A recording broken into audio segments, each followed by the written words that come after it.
જય સ્વામિનારાયણ, જય શ્રી કૃષ્ણ. ગીતાના બીજા અધ્યાયમાં એનો થોડો સારાંશ કહું છું કે જે સુખ દુઃખમાં સમાન ભાવે રહે છે તે જ અમરત્વ પ્રાપ્ત કરે છે અને તે જ મોક્ષનો અધિકારી થાય છે. જેનાથી જગત વ્યાપેલું છે તે અવિનાશી છે. શરીર નાશવંત છે જ્યારે આત્મા અમર છે. આત્મા કોઈથી મરતો નથી કે મરાતો પણ નથી.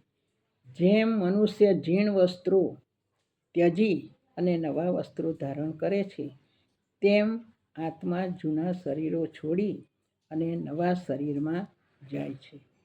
આત્માને શસ્ત્રો છેદી શકતા નથી. તે સર્વમાં સ્થિર, અચળ અને સનાતન છે. તે અવિનાશી છે. જગતમાં જન્મેલાનું મૃત્યુ નિશ્ચિત છે અને મરેલાનો જન્મ પણ નિશ્ચિત છે. આમ મરેલાનો શોક ન કરવો, એનાથી આપણે કંઈ આપણને. જય સ્વામિનારાયણ.